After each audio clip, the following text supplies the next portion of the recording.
Welcome to Get Wisdom Live with Carl Mollison and Brian Kelly. What if God was also a co-host?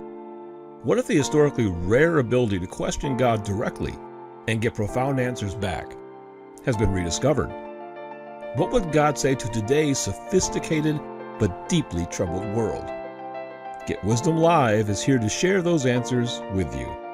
Here is Carl Mollison and Brian Kelly.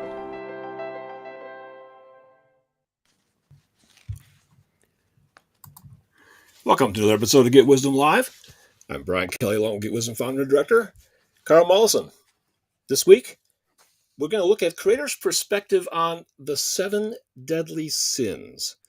Now, the 7 deadly sins are more of a Catholic Church doctrine thing. Some people would argue it's not strictly biblical. It's more, Catholic Church doctrine. But it was a nice little summary and an interesting perspective to look at, Carl. So I thought it'd be a good topic to explore. Well, I personally don't like wandering into church doctrine because it's kind of a minefield, and it can step on toes, it can trigger people. There are a lot of cherished notions people have because of their beliefs. And how do you get beliefs? You get it through exposure to the beliefs of others and become convinced and adopt them. And then they're carved in stone, maybe in your being. And then you don't want to hear something that runs against that, because we're built to operate by our beliefs, and they rule. So whenever you're going up against cherished notions, it's it needs to be done with a little bit of care and a loving touch and an inevitable trepidation. So that's my disclaimer. We're wanting to help clarify what the true divine perspective about the idea of transgressions might be. And Creator, for one thing, doesn't like sin as a term. So we'll get into that. And so we're going to bump into some differing perspectives here, but I think it's healthy and useful. And you do with it what you wish. Yeah, absolutely. And I don't think this is a knock on the church, really. The answers that Creator gives really don't diverge that dramatically, other than Creator doesn't like the term sin, and there's going to be some explanation on that as we go along. So here we go. You ask Creator, the 7 deadly sins of the Catholic Church are also known as mortal or cardinal sins. Britannica.com defines mortal sin as mortal sin, also called cardinal sin, in Roman Catholic theology, the gravest of sins, representing a deliberate turning away from God and destroying charity or love in the heart of the sinner. A mortal sin is defined as a grave action that is committed in full knowledge of its gravity and with the full consent of the sinner's will. Such a sin cuts the sinner off from God's sanctifying grace until it is repented, usually in confession with a priest. A person who dies unrepentant of the commission of mortal sin is believed to descend immediately into hell, where they suffer the separation from God that they chose in life. What is Creator's perspective?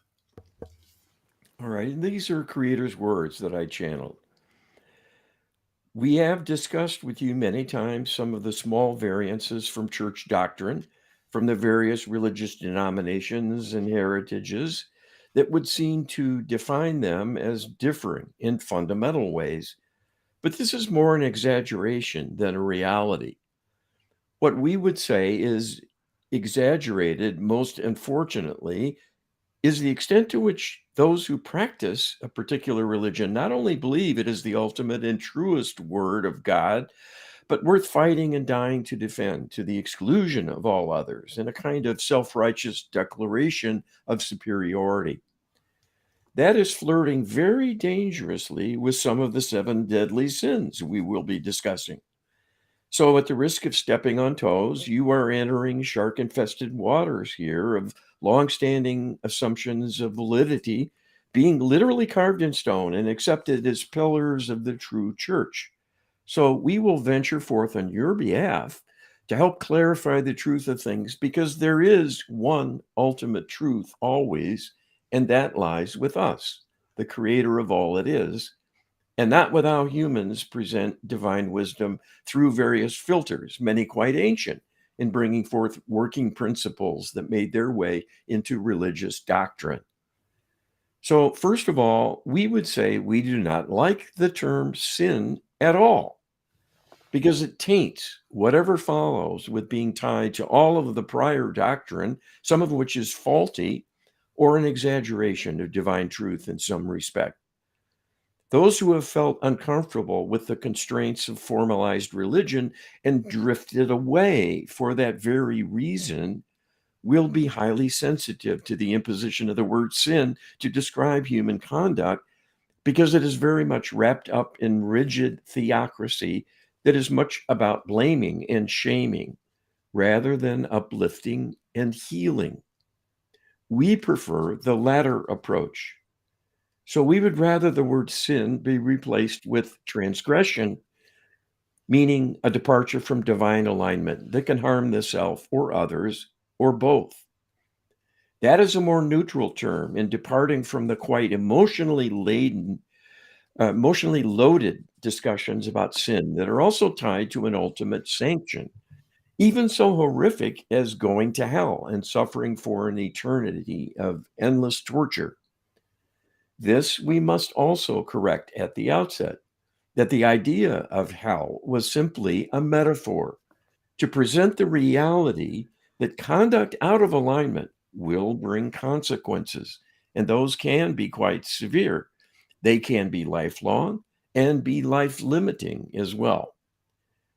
The true divine reckoning people are taught to fear about their presumed sinful conduct is not supplied by us at all, but by the law of karma, which looks at the energy of what wrongdoing happened and applies a comeuppance, a day of reckoning, through some means that is in proportion to the transgression to provide a life lesson by way of feedback commensurate with the magnitude of the wrongdoing engaged in. That is a very precise way to have a workable system with feedback to help keep things on track and keep them honest. There is no physical hell one is banished to or will find themselves within if they have transgressed too severely and not atoned in some way. It is a concept only that is well intentioned to scare people into walking a straight and narrow path so as to not offend God and be condemned. We would rather see you walk a straight and narrow path of your choosing because you come to understand you will pay a price, but it will be determined by you and then lived by you, but can also be healed by you in choosing a partnership with the divine to provide a way out of your dilemma. And this we will be discussing in detail as we proceed. Well, Creator introduced obviously the idea of karma in this channeling, not for the first time, but in the context of the show. The Catholic Church, doesn't use the word karma. It does have some teachings in the Bible about he who lives by the sword dies by the sword. So you can infer karma in some of the teachings of the Bible and even in some of the teachings of the Catholic Church, but it's not a centerpiece for sure.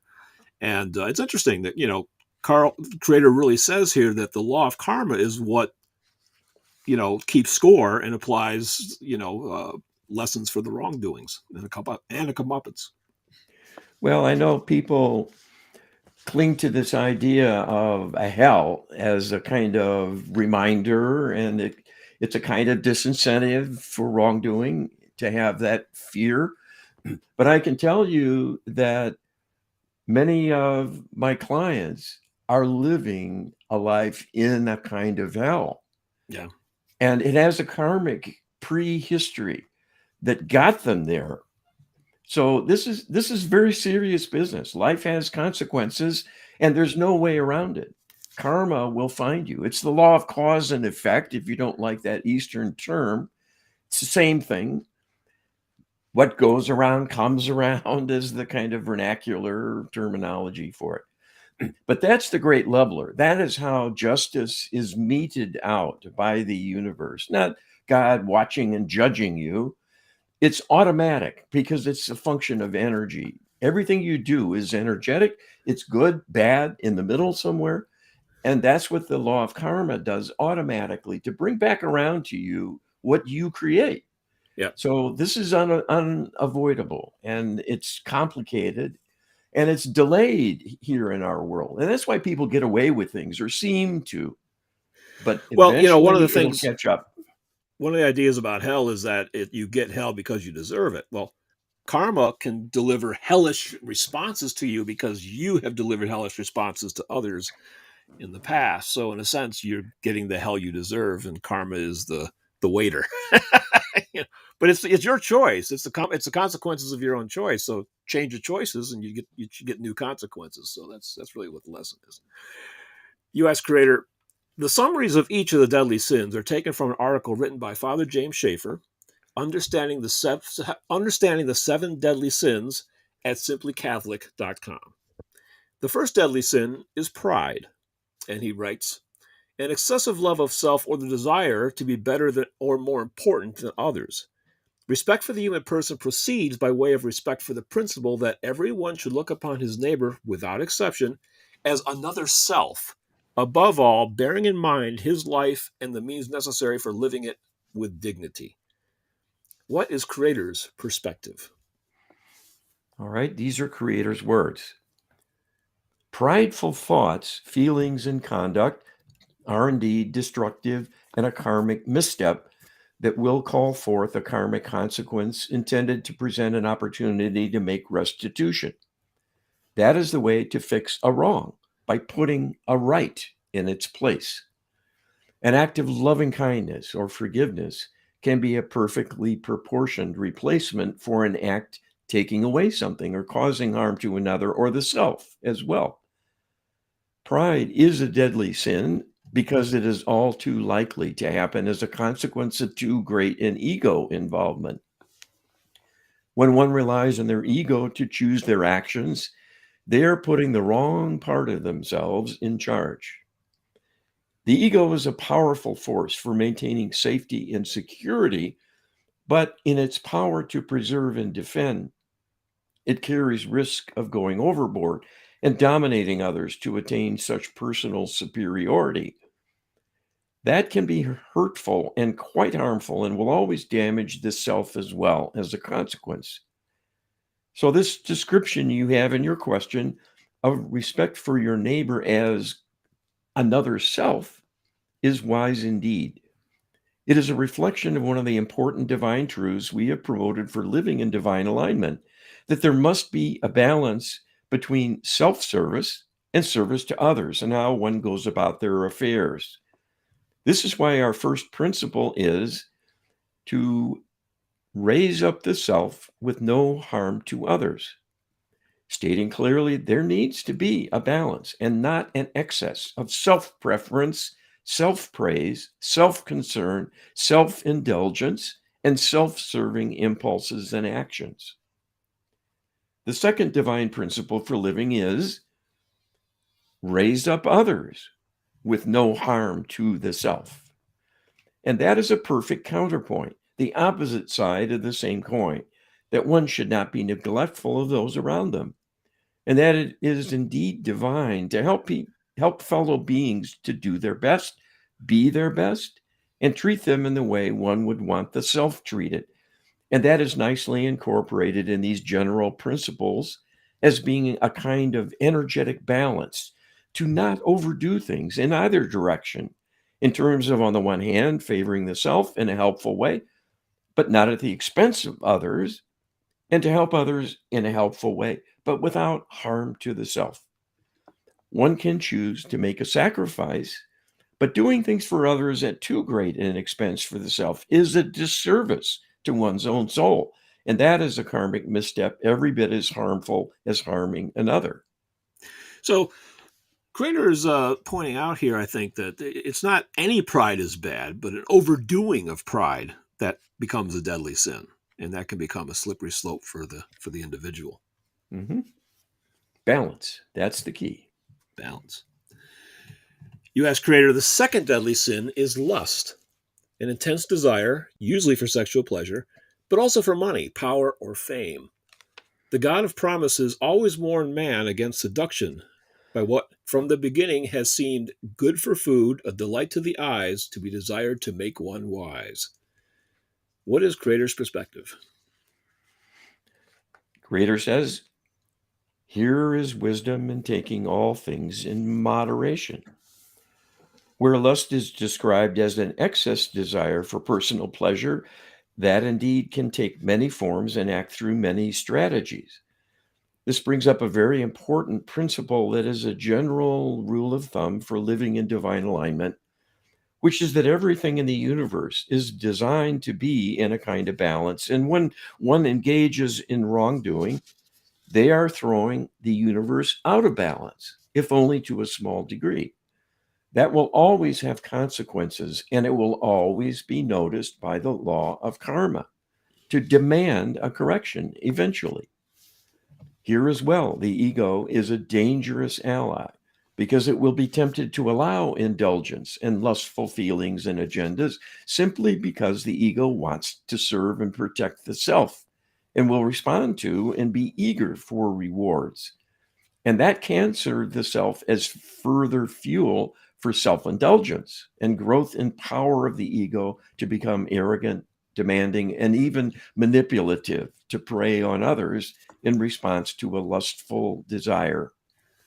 Whether the pleasure is physical or attainment of power and control, such feelings can become quite tempting because humans have many characteristics and capabilities and inner instincts and ways of experiencing things that have built in means of experiencing pleasure in some way or another. This is why food tastes good, why the eye, seeing a member of the opposite sex, might become aroused with sexual feelings even beyond the appreciation of a beautiful form and appearance. These all serve the person in many ways because life is intended to be pleasurable and rewarding. And there need to be rewards along the way to keep you going. A system of incentives to keep up a search for something greater, goals to aim for, and the awareness one must keep at it on the way to attaining those goals. So, incentives that serve as rewards can be not only beneficial to assist the process of growth and learning, but are, in a sense, the point of the exercise. They, in a way, close the loop because life is a series of progressions, a series of short term goals and intentions leading to a sense of accomplishment and completion before tackling the next step, but always in building to something, having enjoyment along the way, even in the form of entertainment, is important and helps refresh and renew the spirit. And if done in moderation and not to excess, will not become perhaps an obsession and then a compulsion to trap people in a self indulgence that will halt the progress through the illusion they have all they need, even though they are selling themselves short. Well, Creator is invoking the ego the second time in this show already, and pointing out that it can be problematic and basically enhance these problems of pride and lust. But Creator has pointed out that the ego serves a very, very important security purpose. And we've had two shows already on the ego, Carl. And I invite people to go back into our archives or the YouTube channel and check out those shows because it's a very, very interesting survey. Yes, well, getting the ego under control may be considered job one in a sense. Yeah, And I see all kinds of people. I've seen lots of arrogant people who are insufferable and make life miserable for others around them. And I've seen people with so little ego strength that they really impair themselves and yeah, they live in isolation. They live without having love from others because they can't make themselves seem human. They're yeah, so shy and retiring. So this can there's a whole spectrum of possibilities and pitfalls in all of this. yeah, absolutely. You ask Creator, the third deadly sin is gluttony, overconsumption, usually of food or drink. The virtue of temperance disposes us to avoid every kind of excess, the abuse of food, alcohol, tobacco, or medicine. What is Creator's perspective?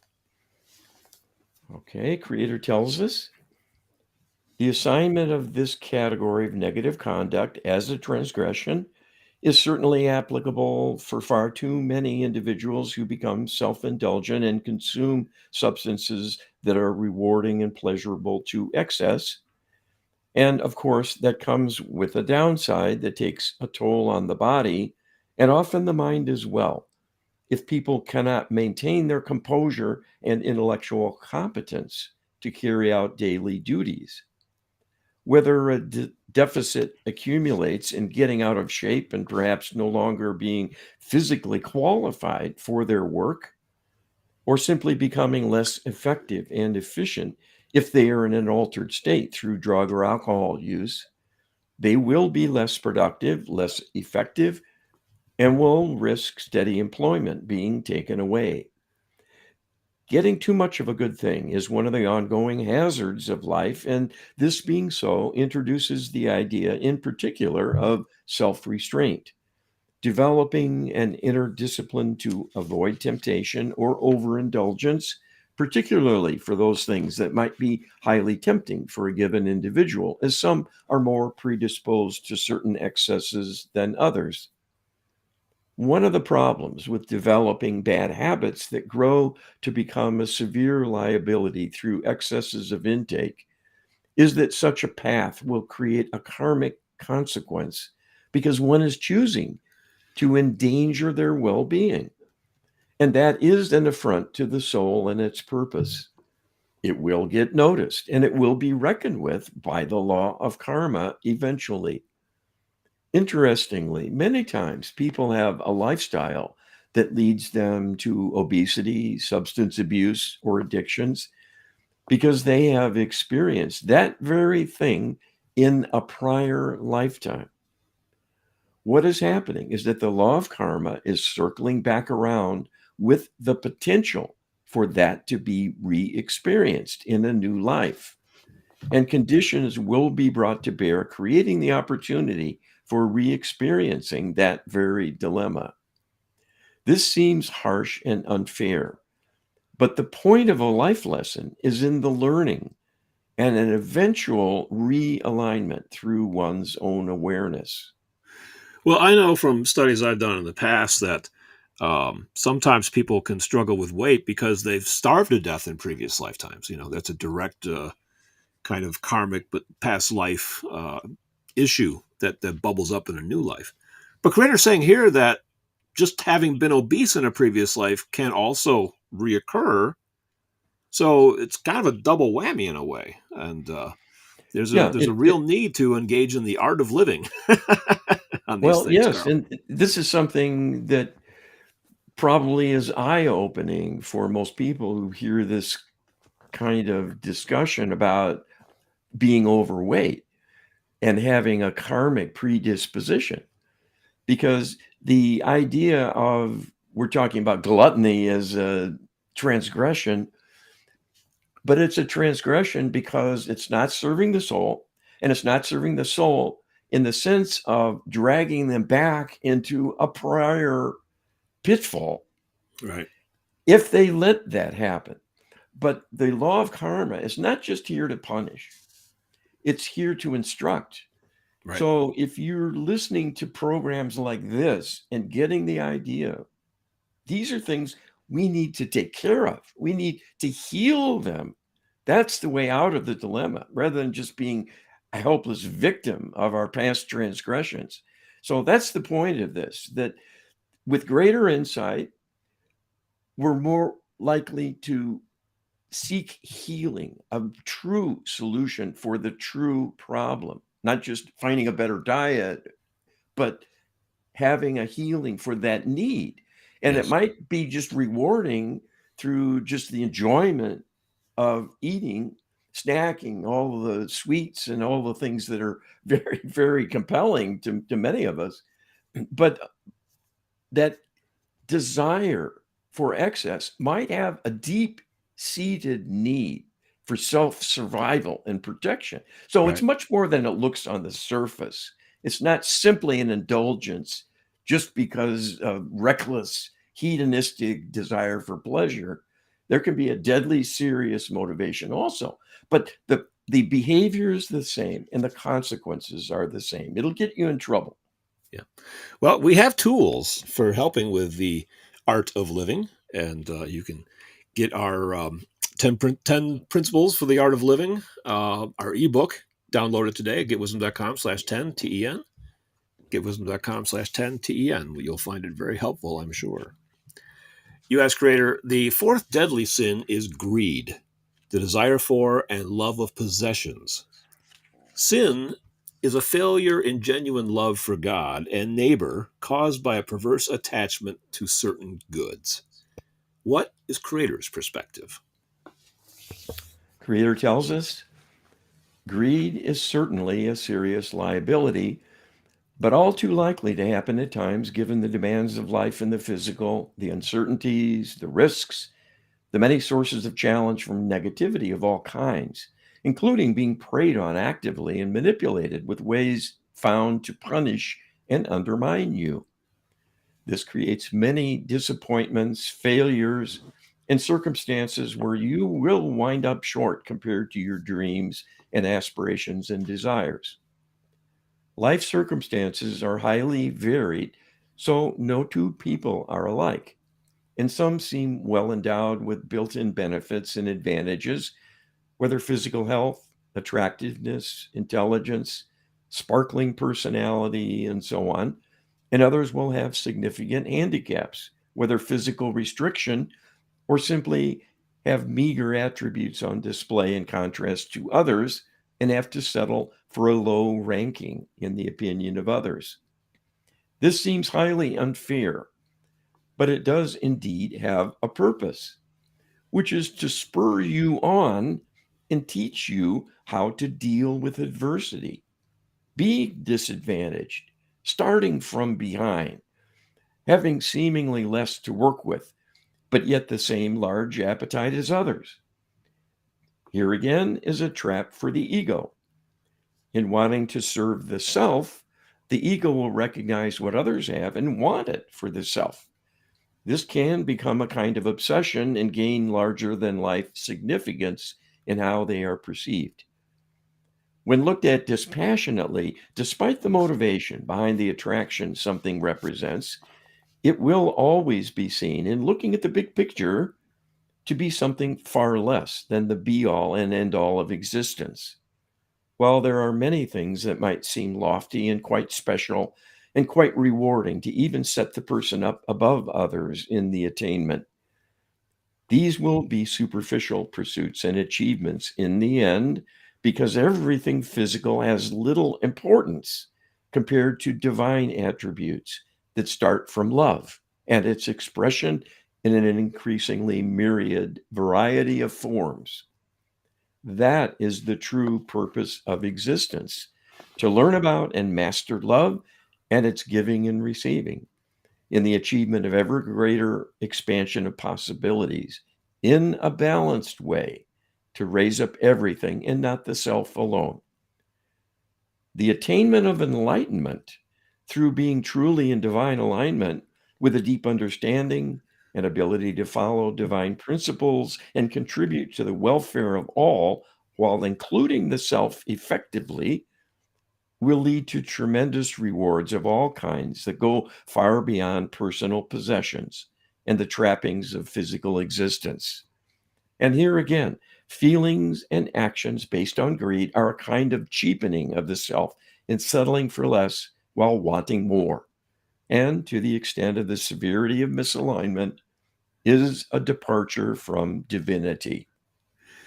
I've thinking about this, and it occurs to me that especially when the context of the church, a lot of nuns and priests that live a monastic life see greed as a predominant problem. And in response to that, they choose ultimately lives of poverty so they can actually focus on love and not have that distraction. So it's an interesting juxtaposition in my mind. Well, and it's food for thought. Yeah. Speaking of pleasures, I mean, I like nice indulgences. things, don't get me wrong, but Well, but the self denial of that kind of existence is, I would argue, a self-imposed punishment. Yeah. It can be. Given that we're here to learn and grow and to have enjoyment along the way. Creator says it here. Yeah, yeah. Yeah. We're here to have fun as well as do work. And so to deny everything but serving the Lord all the time, and how one has restricted one's life to almost a fairly well, a meager existence, to me, that's an excess. Yeah. So The opposite extreme. yeah, Exactly. Yeah. and it's not in balance is maybe the way to kind of start an analysis or um, a reconsideration potentially. I know it's well-meaning. I mean, that's not the point. The point Right. is it serving the Yeah. self in its growth? Yeah. That's always the big question. You ask Creator, the fifth deadly sin is sloth. Physical laziness, also disinterest in spiritual matters or neglecting spiritual growth. Acedia or spiritual sloth goes so far as to refuse the joy that comes from God and to be repelled by divine goodness. Attention, atheists out there. What is Creator's perspective? Creator says there are many reasons for slothful conduct and lifestyles. Chief among these is having experienced so much negativity as to become disempowered and having a life of repeated failure and with a loss of confidence in one's capabilities and often feeling depleted and in a state of hopelessness. There will be little energy that can be summoned for a new initiative to take on the world in some respect, to advance the self or causes helping others. It simply cannot be done well in a state of depletion. It is quite important as well that this be a broad category to include neglect of spiritual growth, because moving away from the divine will eventually end in dissolution and destruction of the soul as a worst case scenario. That is because everything about life is intended to be in service to divine love. And because that originates from Creator and is passed to you from your soul connection, if you move away from the Almighty, that connection will dim. And the longer that goes on and the further away you become, the fainter the energy will be that reaches you to keep you going and to keep you in a healthy vibration. When it becomes too great a state of depletion, many bad things can happen as coping strategies will be turned to that are faulty in nature, because there will be an absence of wisdom as well in that state of neglectful depletion. So you will have less wherewithal to make good choices and act on them. That becomes a downward spiral eventually and can take you under. This is seemingly a self punishment, but will certainly harm others as well who may depend on you or are your loved ones and expect more and will be disappointed and harmed as well if you let them down and cannot be there for them because you lack the energetic wherewithal to be of help and support when needed and thus cannot be relied on. I can hear some atheists now saying, "Hey, wait a minute! I'm a good person, and I know a lot of good atheists." But we've learned in this project, Carl, that that might be because they're kind of fresh from the divine. We have relatively short lifetimes in comparison to some of the interlopers, and they may have had even a relatively recent past life where they were quite religious. So, they're Yeah. thankfully for them, they're not too far from recuperation. But if it goes on persistently for a long time, it will degenerate. Absolutely, that's what we're told. Yes. And this has happened to groups of beings who became atheistic and lost the connection to the divine and they become cut off. So they're kind of running on battery power is another analogy. How long can you go on a battery without Yeah. having another battery available? Well, if that's only available from the divine, you have to go back and request that. Otherwise, it isn't going to happen. There's no substitute. So And, and then if you're too proud to go back and request, Oh I'm boy. too busy working towards that new Lexus or whatever, and I can't be bothered with Yes. spirituality. Oh, absolutely. Yes. It's certainly on display in this world. That's for darn sure. U.S. Creator. The sixth deadly sin is anger or wrath, uncontrolled feelings of hatred or rage. Anger is a desire for revenge. The Lord says, "Everyone who is angry with his brother shall be liable to judgment." What is Creator's perspective? Okay, this is a heavy one, but it's an important one. So this is what Creator says. In this rather narrow focus and description, there is divine truth to the extent that anger is one of the more destructive states of being due to its high level of energy and holding an intention of attacking an opponent in some way or another, if only emotionally. That alone can bring harm. It constitutes what we would describe as being a psychic attack, the power of consciousness to go out to that target and leave a mark that will register on their being.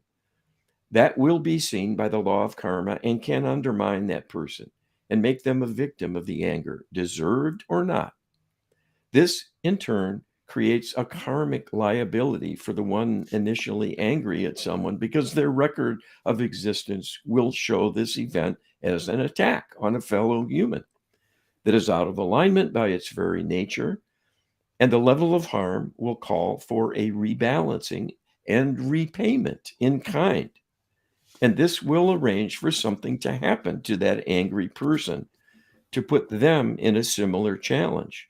And it could well be as a recipient of anger to give them a taste of their own medicine, so to speak. And so, this is how the idea of judgment is recognized as a likely prospect for excessive or out of control anger because it is so very harmful. It is equally toxic to the self and is corrosive. It can destroy a person from within because it will eat at their own connection to the divine, because it is the opposite of divine intention by its very nature and vibration. And as such, it will lower the angry person and make them less effective in every respect in terms of being in divine alignment and how they would think, feel, and act in that higher vibrational state. We must caution to not close the door on anger as to be avoided at all costs. And that is because anger does have a useful place in the spectrum of emotional responses to things that is within the capability of everyone, at least in their native state. It was Creator's plan to have this capability on board, particularly in the environment you enter with each incarnation. You are in a land of difficulty, challenge, and many examples of evil being expressed and launched again and again at individuals and groups of people. Many, many times, feelings of anger arise because there is a perception of unfairness taking place. So, anger is a useful expression of innate wisdom in giving a tangible reflection of unfair treatment. The key is how to respond because anger can be turned to good advantage if it helps strengthen a person to act in a way that is effective to right or wrong, for example, in providing a motivation and some extra energy as well to speak up and speak out rather than be complacent and overlook a wrong state of affairs that would perpetuate a harm being done to someone or the self. So again, the key is one of attaining balance so that when one feels anger, to assess the causes and act in a measured, balanced way that can be effective in changing things for the better without incurring a greater penalty through aggravating a problem and making it grow. This is often the result of fighting fire with fire. Things can spiral out of control all too readily, where angry words exchanged become a physical altercation and perhaps serious violence in the end. Just as bad are situations causing great anger that is never put right and healed, leaving people with resentment and grudges that fester and drag everyone down. This creates a chronic state of imbalance and may cause people to launch chronic psychic attacks against their object of disaffection. And that compounds the karmic negativity that will count against you if you become drawn into a situation triggering too much anger and have no way to heal it. I sometimes think that a useful purpose for anger is when it acts like an alarm clock. Where it gets your attention, it wakes you up and brings you in focus as to what's around you. But it really should be a trigger to engage your intellect and engage your spirituality and engage your problem solving analysis. But think of an alarm clock that just goes off and then you let it run all day long. It's just annoying, right? It doesn't it's lost its purpose after about 30 seconds of running. I think anger sometimes can play the similar type of role. And people that just let their anger run on and on is similar to like just letting an alarm clock run all day, Carl. Well, this is the self destructive component for sure. And this is what many people live with who are quite anger based and have no solution for that anger. Because you're right, this is a problem solving imperative to reckon with it, deal with it, set it right so you Yeah, can be free from the downside and get back into balance and then not have this causing suffering in any way. It has to be healed, and it might involve reckoning with that other person and their issues, and that gets complicated in a hurry. But this is what life is for, to learn how to handle such things and do the best one can, at least. Make the attempt. absolutely. You ask Creator, the seventh deadly sin is envy. Sadness or desire for the possessions, happiness, talents, or abilities of another. Envy can lead to the worst crimes. Through the devil's envy, death entered the world. Boy, oh boy. And it's interesting that envy is number seven in the list, which maybe implies that it might be the most problematic of the seven deadly sins. What is Creator's perspective?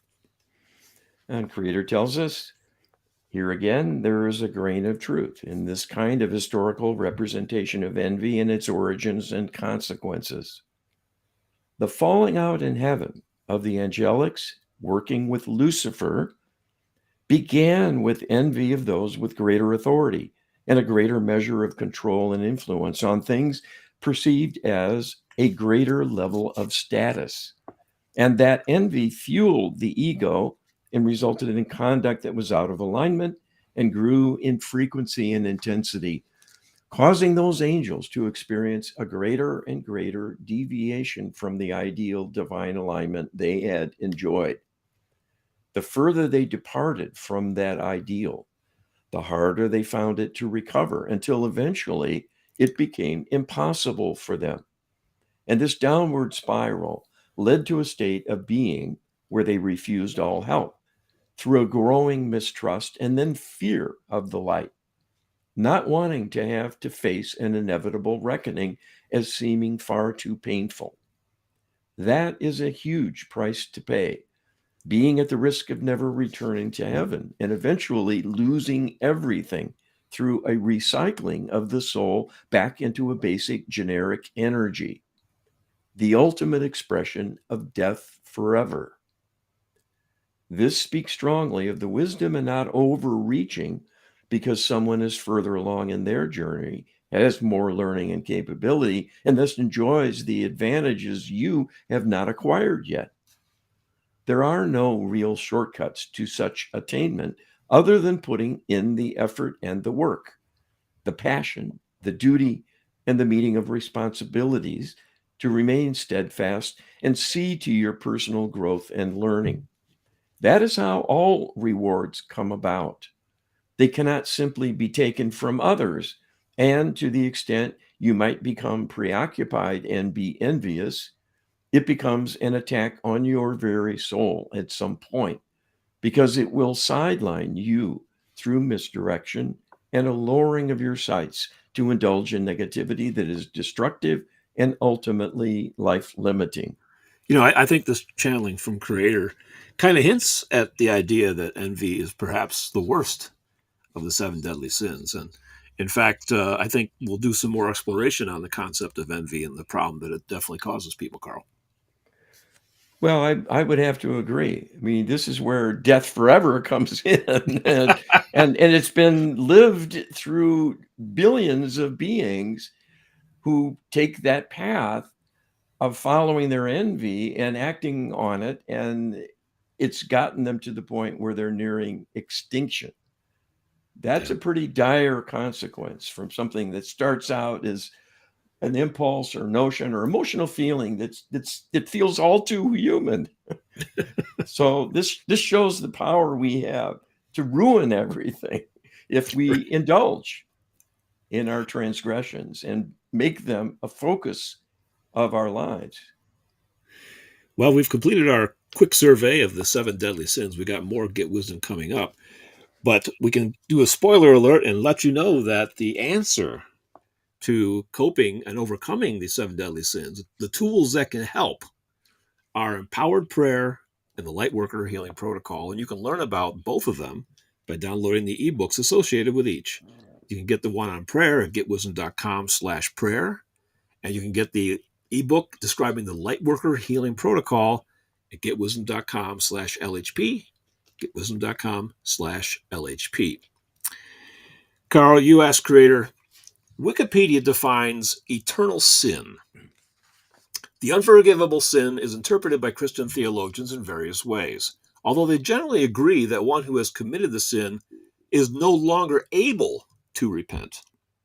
And so one who is fearful that they have committed it has not done so. So if you're afraid of having created an eternal sin, then rest assured you have not, because the very fact you have fear about it is telling, is what they're saying here. Also, to sin against the Holy Ghost is an unforgivable sin, because it is to confound him with the spirit of evil. It is to deny from pure malice the divine character of works manifestly divine. Boy, that's a lot to think about. What is Creator's perspective on the concept of eternal and unforgivable sin? Creator tells us, first of all, we need to point out our dislike of thinking of anything as unforgivable, because forgiveness is always available to the wrongdoer. But what this speaks to is an actuality that an unforgivable sin, quote unquote, in the context as described of someone rejecting the divine, being unrepentant, and being beyond the pale, so to speak, has in reality sealed their own fate. If you reject God, God must stand aside and honor your choice to be separate and on your own. So, this is a state of affairs arrived at through whatever means, putting a person in a position where things have reached a serious stage where they're too far gone to find their way back. Such individuals will not turn to God for help. They will not turn to prayer. And the irony of existence is, through the blessings of free agency and free will, each person is so powerful they can order God to stand down and keep away, simply by lowering their sights to focus on things where the divine will not go and not recognize. But this must be allowed if people choose it. And so, however corrupted and distorted the thinking and reprehensible a person's conduct might be, whether treatment of themselves or many others, rejecting God brings the greatest of penalties, because it is the ultimate self sentence of an ultimate isolation, a kind of solitary confinement, leaving a person entirely on their own because they have burned the bridges behind them, allowing even inspiration and guidance that has saved many at low moments to find a way back to a higher level of function and well being. So, once again, it is not an ultimate divine judgment and condemnation of the person committing a so called unforgivable sin. God can always forgive. The problem here is that people have distanced themselves from the divine through their conduct and cannot forgive themselves. by recognizing a place for divinity as a solution. They may feel unworthy or may have an active fear and loathing of the divine, even when belief is present, because they have become bitter, having experienced so much negativity, and have given up hope when what is needed is self forgiveness as much as divine forgiveness to find a way back. So, I think of unforgivable sin as the sin for which forgiveness has not been sought. You know, in other words, you have to make you have the free will to engage in that, but you also have to exercise the free will to walk away from it, Carl. Yes. And so that creates the consequential interpretation, well, God abandoned me.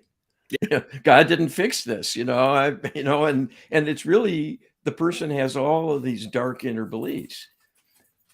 God forgot about me. God abandoned me. God hates me. God won't help me, and so on and so forth. People harbor lots and lots of these beliefs because they come away from trauma Yeah. with these kinds of notions, and it's very destructive, and it puts a fence around them that they constructed, and that keeps God out.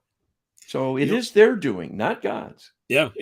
I thought about this, and God's not going anywhere, right? And the parable of the prodigal son, for instance, it's the son that grabs his inheritance and leaves, right? The father doesn't go anywhere; he stays put.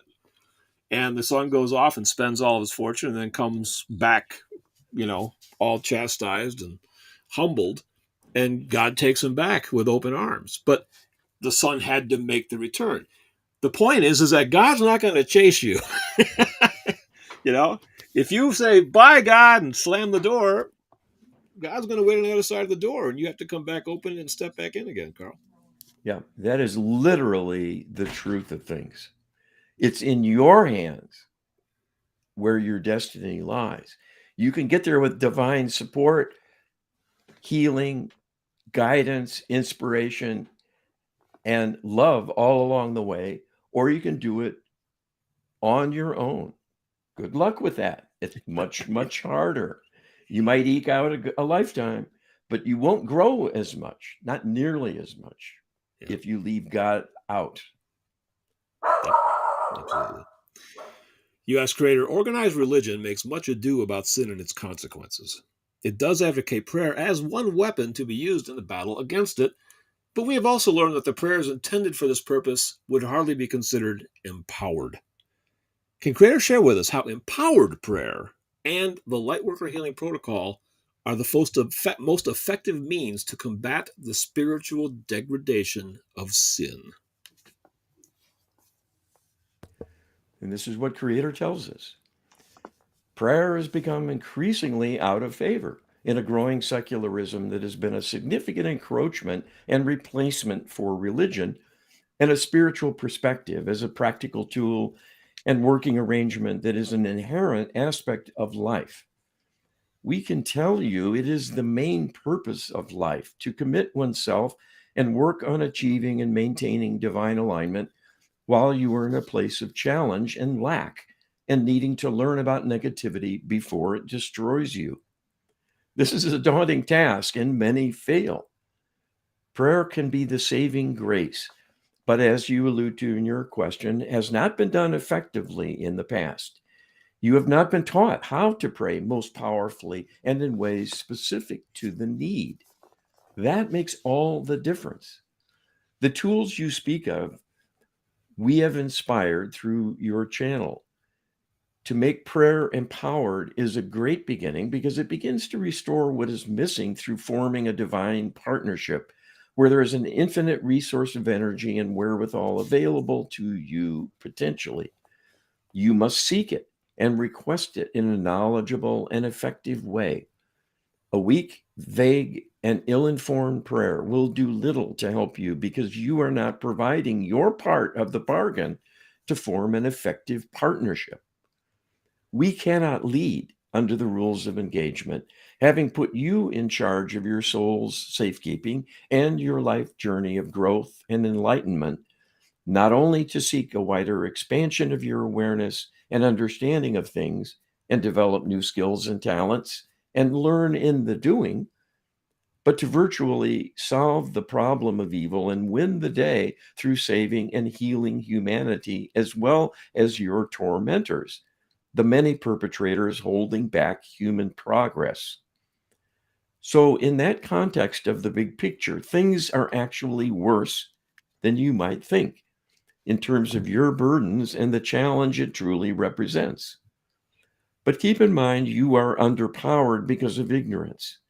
And that does not speak to what is possible with a divine partnership where your would be partner is truly a giant with a giant's wherewithal to make anything happen. Because of the severity of the circumstances and challenges, much healing is needed. And this requires a more sophisticated, effective, and powerful approach in your requests for your divine partner to work with you and all others in need, and especially your perpetrators, to raise them up as the best way of sparing you so you can heal and grow and eventually ascend to a loftier plane out of harm's way and on your way to glory. The Lightworker Healing Protocol spells out exactly how to request healing of all involved in an effective way that will summon the divine assistance that is needed specifically to right the wrongs done to you and all of the world. These tools together are the keys to the kingdom long sought in the teachings of religion. The learning started thousands of years ago, but has been incremental, poorly recorded, often corrupted, and many times banned and censored in ways to keep it from you. In a primitive time, only a primitive understanding was possible. In today's world, for the first time, especially with the advent of an ease of communication, so information can spread far and wide until it is corrupted or blocked at least, it is possible for a new movement and awakening like never before.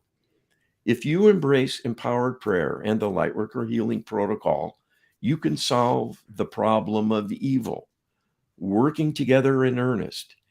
And that is the way to save and heal humanity once and for all, and will be the crowning achievement of your existence. You know, I said earlier that if you walk away from Creator, Creator's not going to chase you. But you know who might chase you, Carl? People that love you. You know, we are taught that we are our brother's keeper. And for those who have lost their way, we have the ability to essentially chase after them with God in tow.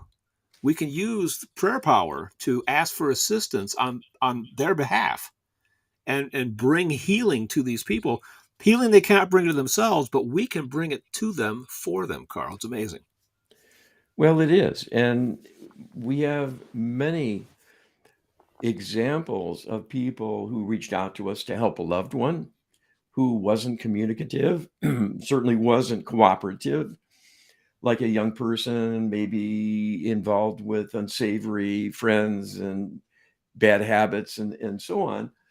And the parents couldn't make a dent in them, couldn't change anything. But through healing work via the divine, through the Lightworker Healing Protocol, their child opened up and started to listen and started to self-regulate through making somewhat better choices. And that built on itself and progress was made. And this is something that often needs a divine intervention. Yes.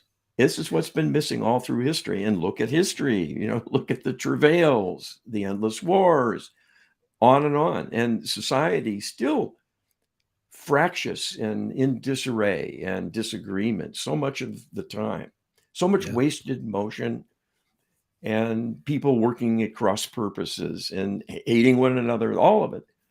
These are all examples of transgressions that are unresolved and the trauma behind them, especially not getting addressed. And that's what these tools are for, Yes. truly getting deep healing that And lasts.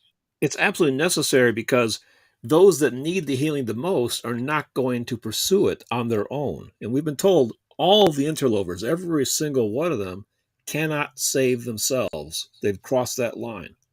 So the only hope they have is us, Carl, us human beings doing an outreach for them, invoking Creator through the Lightworker Healing Protocol to carry out deep healing so that they can stand down and allow us the opportunity to lick our own wounds and create a magnificent ascension that can be the answer for the entire universe in solving the problem of evil. So the power's in our hands and in nobody else's, really, Carl. Sounds good to me, Brian. Let's make it so. But Let's we need the help of everyone out there because you and I can't do it by ourselves. We don't have the spiritual capital. No no. single or dual humans can speak for the entire planet. We need a quorum, a critical mass, and everyone we can get to join in and contribute their desire and energy for the betterment of all. Head over to getwisdom.com, become a participant member, and check out everything we have to offer. That's all we have for this week's Get Wisdom Live. Thanks, Carl. Be well.